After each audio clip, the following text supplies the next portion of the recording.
Hey, it's Millennial Mom here. Bless you. Why am I sitting on the floor when my toddler is napping and my baby's in the swing? I have no idea. It's just where I'm comfy nowadays, I guess. Okay, today I'm gonna just share a few tips and tricks as far as prepping a toddler before the baby comes. So our baby is now almost 4 months old, and I have a little bit of breathing room to think of all the things I did and what was useful and what wasn't really, and what I would do next time. So yes, we have a 2.5-year-old. So she was just a few months over 2 when the baby was born. So when did I start prepping her for the baby?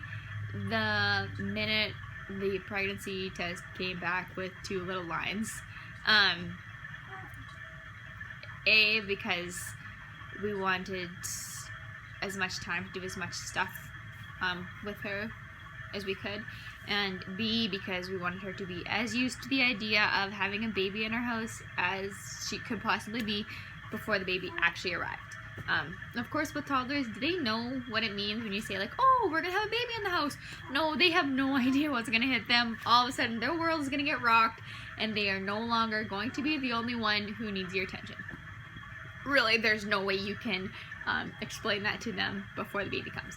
But you can try your very best to have them prepped as much as possible. And there are some really, really great things we did that I'm so happy we did that I will do again and that I'm going to share with you today. So if possible, I mean, this obviously depends on how close together your kids are. So our kids are just a little over 2 years. And my goal was to have her potty trained very confidently before the baby arrived. And she was into it. Potty training went well, so it worked. And it was thank you, God, that it happened. Because I did not want to be changing 2 sets of diapers at the same time. And I also did not want to have to go through potty training, because when you're potty training a toddler, they need a lot of attention.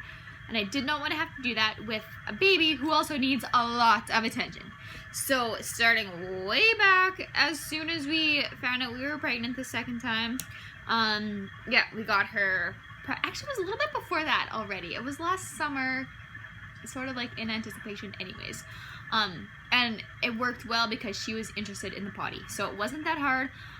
Because she was a little bit younger than typically lots of people do start to potty train their kid. It took longer. We weren't able to wham bam bam do the weekend she's done pee free kind of thing. But it still went well. It was good. It just took longer because she was younger. And she was very confidently potty trained by the time the baby came. And if you can do that, I would say do that. Also, just cost-wise, diapers are expensive. So if you can only ever have to be buying 1 size of diapers at a time, do it. B, we got her very independent as far as knowing of routines snack time. We made her up a little snack drawer that she could reach, and we practiced her using it before the baby arrived. I'm just wondering if she was up there yet, but not quite.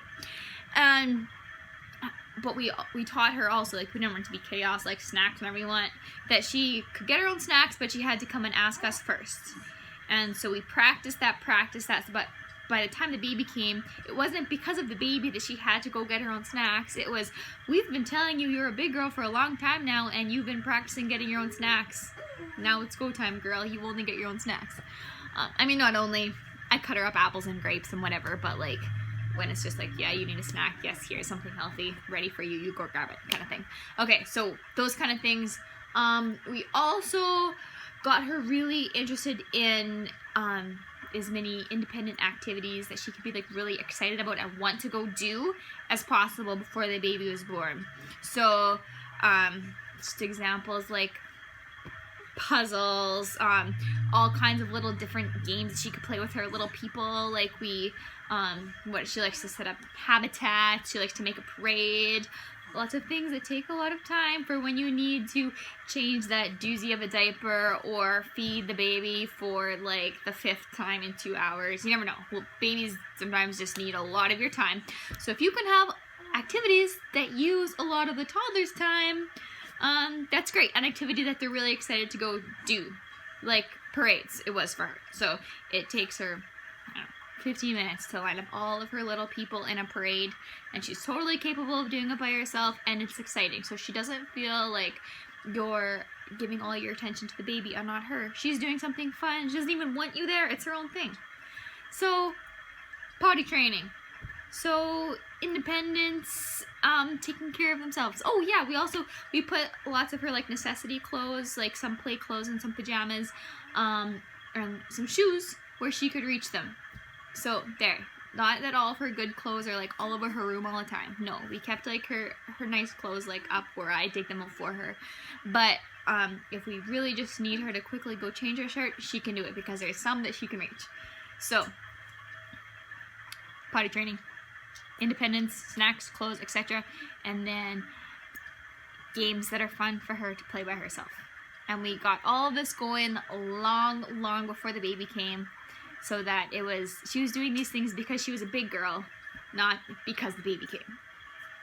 So yeah, there's a few of my tricks for when you're bringing in number 2 or 3 or 4 or 5 or whatever.